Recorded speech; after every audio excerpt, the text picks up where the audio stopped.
Yo, yo.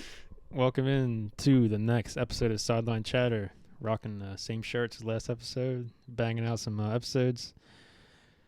Justin Hagee here with James Albertson. How are we doing? I'm doing great, man. Looking forward to week 2. Won a couple leagues. Looking to continue that. Lost a couple leagues. Trying to right the ship. Get it going here. Don't want to go 0-2. I think it's pretty. It's probably like overreacting, but going 0-2 does not feel good ever. It doesn't. Because like obviously your season's not over at that point, but it's a nasty. lot harder, especially if you're in the thing with divisions and like someone in your division is like 2-0, 3-0, and you're 1-2, 0-3. Like you're kind of toast. So you need to get it going early. So looking forward to it. I'm looking forward to week 2 as well. Week 1 was fun. Went to Jake's crib. Got the pizza and the wings down. Jakeana Ragerson. Jake Ragerson. COVID boys back at it. Reggie's house is COVID-free zone, so we're not allowed there. Strict rules over there. Yeah, he ain't gonna watch this shit anyway, so yeah, if we leave our house we can't go to his house, so Yeah. it's If we leave the premises of our house. stricter rules than Sleepy Joe. So, yeah, the topic of this episode is going to be our starts of the week. So it's not going to be McCaffrey, Mahomes type players, you know what I mean? It's going to be players that you might be starting or might be their first player on the bench who we think is going to be a great start for this week. Starting with conviction. So we each got one quarterback, one tight end, and then 2 running backs and 2 receivers. I'm going to start with Justin Herbert as my quarterback. It's probably my most obvious one on my list. But he's the QB 8 right now, projected on Yahoo for next week, which I think is really low. He gets the Cowboys. I haven't looked at any game lines, but if I had to guess off the top of my head, this is going to be a high-scoring game. Obviously, with the Cowboys, it's going to be a shootout. Herbert threw 47 times last week in a low-scoring game, which is pretty telling to me. They're not going to be a high rushing attack. Like, Eckler's not going to sit back there and get 20 carries. Herbert had 337 yards last week. Only 1 TD, 1 pick. Against a good, people even think maybe the best defense in the league, the Washington football team. Now he gets a really cupcake matchup. I think 350 and 3 TDs is not out of the realm of possibility. I think he can even be the QB1 this week. So if he had a slight down week last week with 11 points, which is not what you want out of your QB1, I think this week is a huge bounce back spot for him, and you're starting him without a doubt. Yeah, I think absolutely bounce back spot. It's probably going to be like a mid, like 30 to 30, 40 to 40 type game. So if you have Chargers or Cowboys, you're starting both full fire, not thinking about it. My first QB is going to be Father Time himself, Tom Brady. Came off a huge game last week in a shootout with Dallas, and this week he gets Atlanta, who just let Jalen Hurts and the Eagles go all over them. So I think they steamroll them pretty bad, pretty ugly game. Probably like not a lot of yards, but 3 or 4 touchdowns. I hope they make it competitive. Yeah, I don't see him having a lot of might. yards. I think they score early and then pull off the brakes a little bit, but I do think he has enough. He's projected 9th most points for quarterbacks this week. I think he finishes a little higher than that. Mm-hmm. So if he's probably like you have him as him and another quarterback who are similar ranking every week. I think you're starting him this week. Yeah, I just think they score a lot of points and score a lot of points early. Yeah, the Falcons looked shitty against the Eagles. They Hurts threw for like 270 and 3 touchdowns. Mm-hmm. He's not really the greatest passer, so that's hopefully the Falcons can make him competitive because they only scored 6 points against the Eagles. So you would think the Buccaneers are a better D than the Eagles. Yeah, this might be a 40-0 shutout. Yeah, I think the Falcons just hopefully bounce back. I don't know. But did you have another QB? Yeah, you only have one? I only have one. Yeah, you could touch on your other one. Other one is actually ranked right behind him in fantasy points is Baker Mayfield. Didn't have the greatest game against the Chiefs, even though they put up a lot of points. They had 3 rushing touchdowns, which really never is good for a quarterback, which is honestly kind of a thing going against Baker in almost every game. Yeah. Because they could get 2 or 3 rushing touchdowns in every week. But playing Houston at home this week, Houston's I don't think I can name 3 players. I don't think I can name 1 player starting on the defense, honestly. And, I mean, they kind of held Lawrence in check, but how many yards did Lawrence end up with? I think it was like he threw 3 touchdowns. 3 touchdowns. I think it was like around 300, wasn't it? I mean, 300. I mean, that's in a kind of a lopsided game, but this is another game like the Tom Brady and Atlanta game where I think they get out early, and I just think they blow them out. Like I mean, I don't know what the line is or anything, but my first like thought prediction for a score is like 45-17, something like that. Like Browns score a ton of points, and then Texans score one late, and it's just nasty. But I think if you have it, it's the same as Tampa Bay. If you have a Browns player, I think you're using them. Right. Doesn't matter who it is. You're starting Brady over Baker, though? I would start Brady over Baker. Yeah, They're ranked right next to each other. I would start Brady. He's just safer. More touchdown upside, too. He's not going to get stolen from running backs like Baker has potential to. Right. So, yeah. Yeah, I got Baker in one of my leagues. So who's your starter? Is he your starter? Yeah, 14-man auto draft. This damn auto draft league, man. Tired of hearing about this damn auto draft. All right, so I'm going to move into my running backs now. My first running back, his matchup isn't great, but I feel like his workload and his production last week went a little unnoticed. It's Darrell Henderson of the Rams.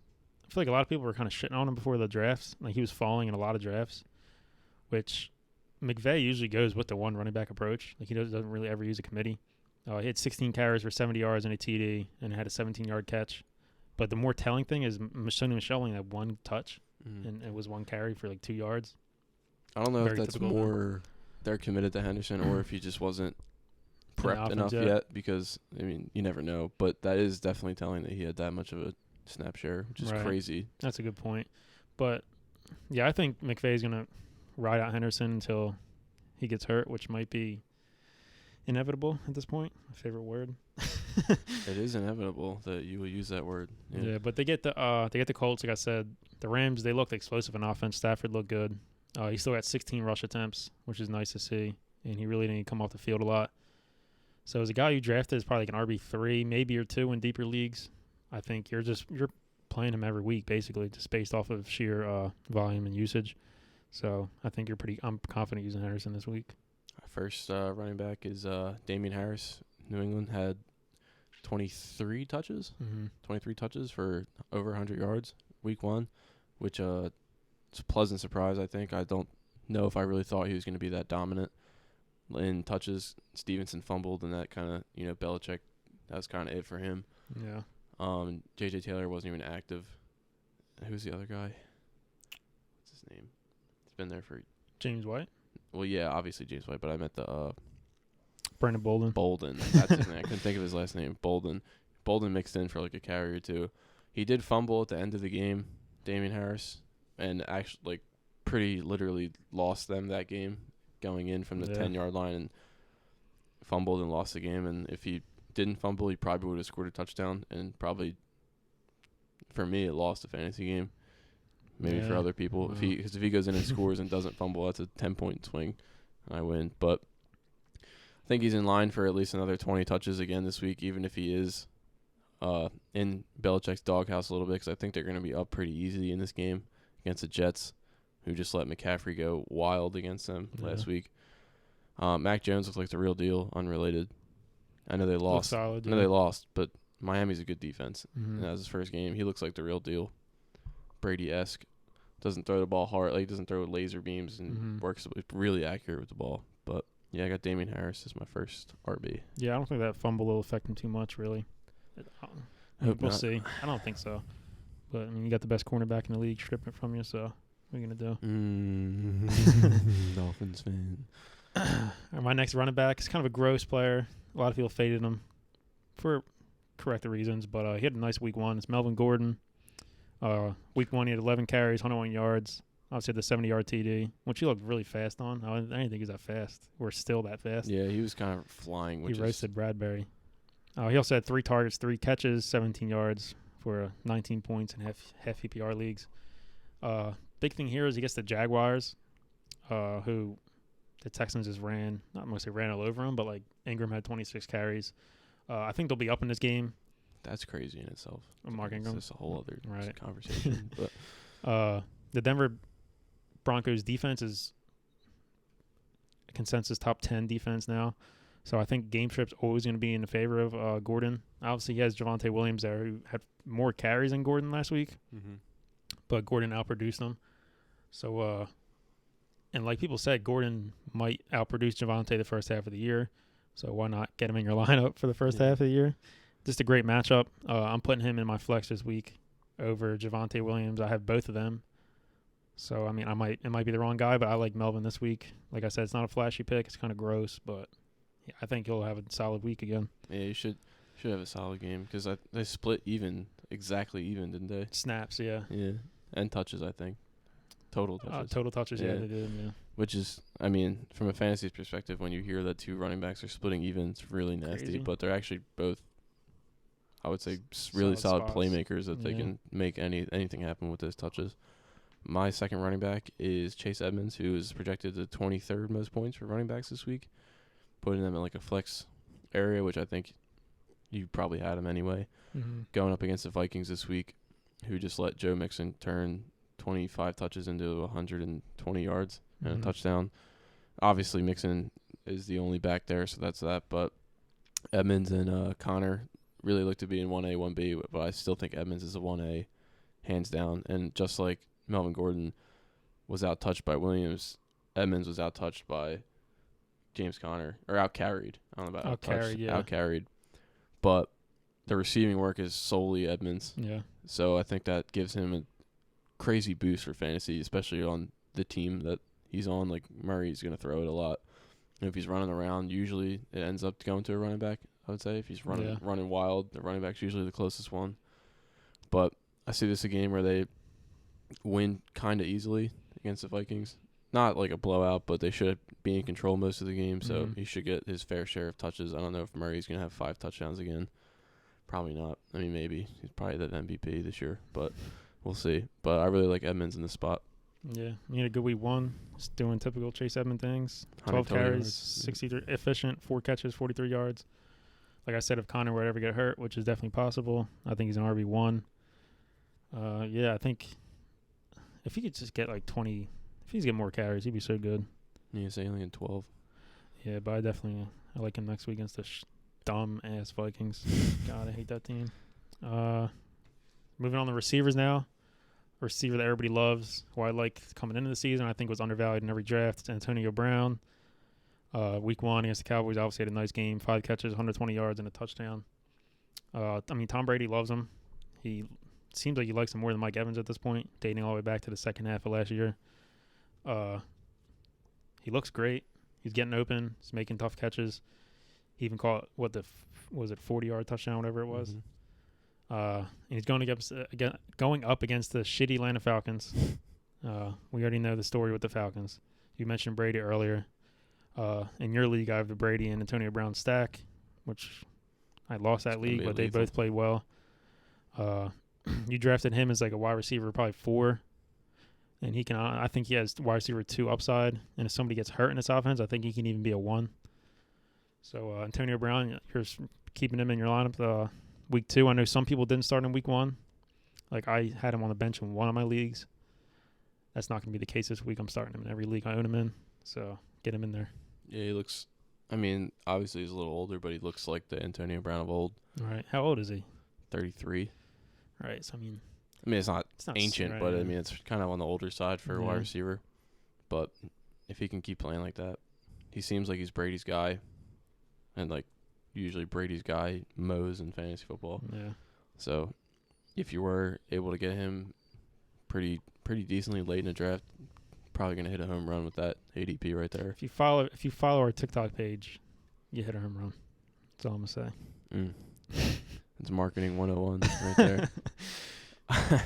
My first receiver, my receivers are both kind of higher on the list than probably Justin's are. Maybe not AB, but first I have Robert Woods, who's projected 20 points this week. Obviously, like you probably hear this and you're like, yeah, I'm starting Robert Woods, but I mean he only had 4 or 5 targets last week in the night game,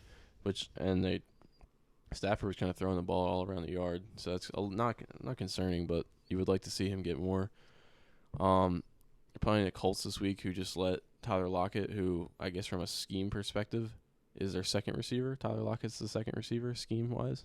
Metcalf's the 1. Yeah. So Robert Woods is now, I would say, scheme-wise, he's probably a better receiver, but I feel like teams prepare for Kupp more than they would for Woods. Mm-hmm. So I feel like this is a blow-up spot for Woods after 3 for 27 last week, and that insane touchdown that he had by, as a friend put it, Scummy. inches. And, yeah, very scummy. But Stafford looks like he's going to be a baller this year.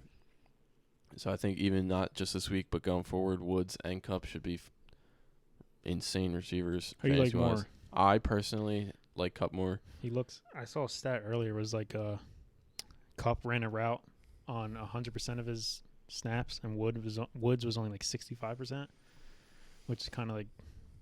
Oh, you mean like Stafford's pass attempts? Yeah. Right. Which is kind of like alarming. A little That bit, is- not that alarming, but like is you know what I kind of- mean. Like Kupp was kind of being. I feel like everybody was all over Robert Woods this Mhm. year.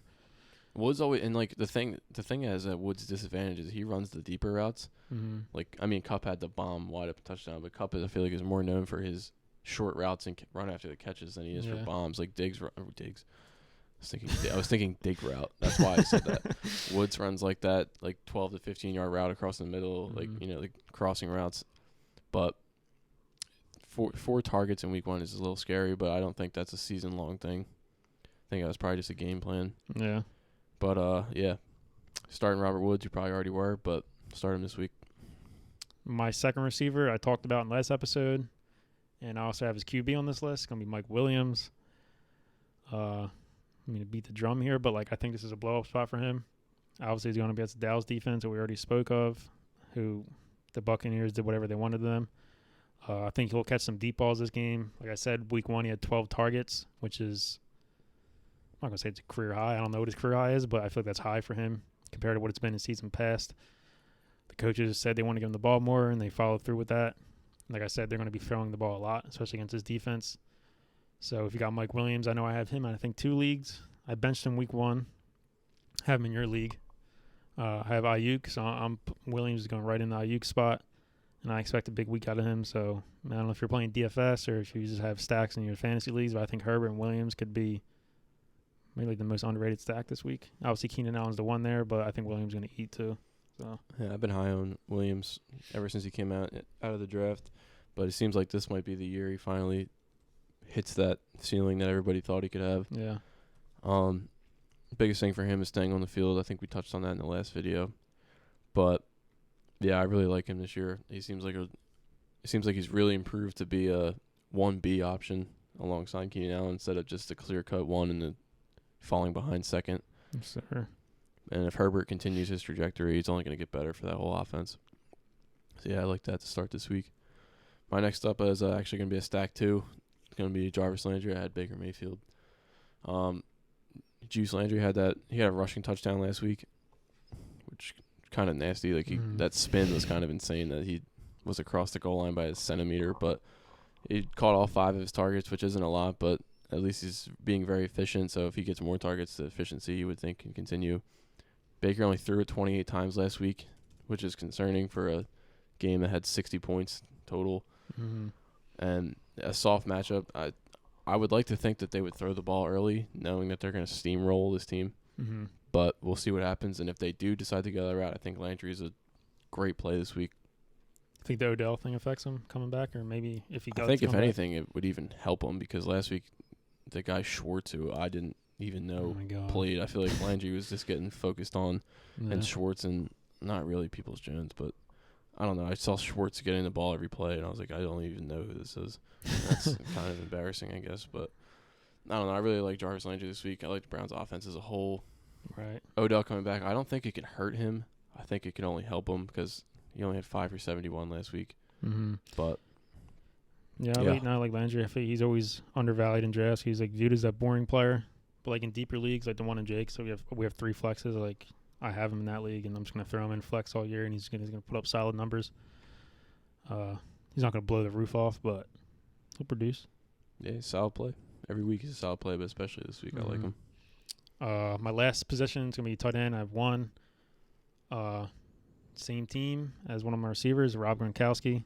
Because we're just all over the Buccaneers. I think everybody is at this point. Against the Falcons, like we mentioned, week 1 he had 8 targets, 8 catches, 90 yards, 2 touchdowns. This was a guy who coming in the draft I wasn't really targeting because I just feel like he was getting old He's and old. like they usually run. CTE. They usually run Cameron Brady a decent amount, and like OJ Howard's coming back, but like I was trying to find a snap share on player profile, I can't find it, but from watching the game, I felt like he was on the field like every snap. Yeah. I saw Howard like once. I don't think I even saw Brady. So, I mean, if Gronk's playing all these snaps, obviously he's got his best friend Brady at quarterback. Like, he's obviously a red zone monster. Yeah, as I say, that's really where he's going to eat because the 8 targets is, I feel like, on the high side for him. Yeah.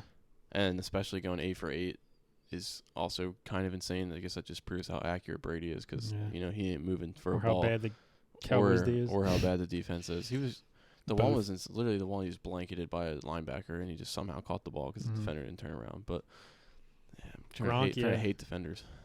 But Gronk, I think, is a phenomenal, honestly, season long too, especially this week. yeah, definitely insane value at the position. Right. In a position that usually outside the top 7, it's a dead zone all the way down the list, and he's fighting his way up there. And yeah, I think he should be good for the rest of the year.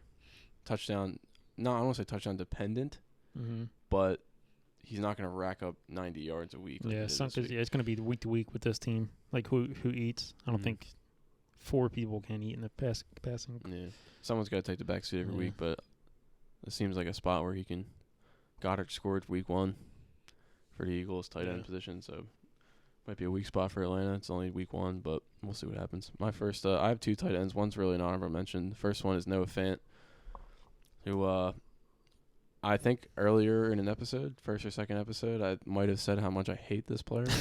And I only hate him because I feel like I have to take him in every league, and I don't like having the same players in every league. However, Noah Fant, from just week 1, he looks very solid. It looks like Bridgewater's going to spread the ball around. I think he that's looked good too. I think he had completions to 7 different receivers in just the first quarter alone, which is really absurd. Fantasy-wise, it's not that great news, but he's going to complete passes. He's not going to be inaccurate, inefficient. He's going to complete passes. So if they are getting the targets, they're going to catch the ball. I think he had 8 targets for a tight end. That's pretty nice. A tight end will take that. 8 targets that's no small feat for a tight end. 6 for 62. Solid. And Judy got hurt. And Judy's hurt 4 to 6 weeks. I think it only boosts him even more. Playing the Jags this week, who Albert O is a little annoying, but yeah, I mean scummy. Stole that 1 touchdown. Yeah, but I'm not really concerned about that. Yeah. And I think there's enough to go around that even if are you saying Albert O? Is that what we're calling him? Yeah. Albert O. There's enough to go around that if Albert O steals some touchdowns, that we'll still be all right. No Fans projected more points than Kyle Pitts this week. I know Pitts is playing the Buccaneers and didn't really have a great debut last week, but and Fant has a nice matchup. Fant does have the Jags are terrible. Just gave up almost 40 points or more than 40 points to the Texans. To the Houston Texans. To Tyrod Taylor. So yeah, I think this is entering. I mean, it's only 1 week, obviously, but if the Broncos have a great offensive game for an offense that isn't that explosive, it might be entering if you're facing Jags D or starting whoever it is, type of season. Yeah. But we'll see. My other honorable mention, I feel like I have him in every league. Former quarterback Logan Thomas. Usually not a fan of Thursday night players, especially tight ends. I feel like if you start a Thursday night tight end, they usually stink. Gronk was the exception last week. But Logan Thomas is playing the Giants in Washington. Obviously, Ryan Fitzpatrick is gone for this season. I think they just put him on IR. Like 6 weeks, 8 weeks. But they make the injury sound really scary. I didn't look into it that much. It was his hip joint, like the ball socket joint, left his hip left the socket. Right. I don't know. They were describing it. Stefania Bell was talking about any it. Any hip thing's dangerous. Stefania Bell was describing it, and it literally sounded so nasty. Brutal. But Heineke's not a scrub. Solid. He was probably, if they didn't sign Fitzpatrick, he was in line to be the starter this year. He took the Bucs to the final possession last year in the playoff game. I mean, he's not great. He's not a top option, obviously, not even on the fantasy radar for quarterbacks, but you can still get the ball around. And the Giants look like kind of like they're going to be a joke almost. I know they came back in that Denver game last week, but I don't know. I think if you don't have one of the top tight ends and you have like a combination of Logan, Gerald Everett, and like Kmet on your roster or any of those people, I'd rather have Logan Thomas than any of the mid-range or bottom people. But I think it's a good matchup, but beware of the Thursday night. Facts. Thursday Thursday night night Blues. nastiness. Yeah. Little So, Cole yeah. Kmet shout out, man. Gotta respect that. 7 targets. Yeah. Yeah. Told y'all. Yeah. Did you get any in the red zone? I didn't. I was sleeping. No, he did not. I'll tell you who did. Jimmy Graham. They get in the Nice. red zone. He literally came in and threw the ball to him 3 times. I was like, God. why? Fucking needs to retire, dude. Jimmy Graham, you're watching this, retire, please. Yeah, I'm sure he's watching. Can't even get our friends to watch it. But Oh, man. that does it for us. So get these guys in your lineup. We're pretty confident they're going to do good for you this week. Follow our socials, TikToks, Discord. Join our Discord. We're dropping knowledge in there every day, helping the guys out with trade questions, waiver wire ads, start sit-ems. And we'll see you guys soon.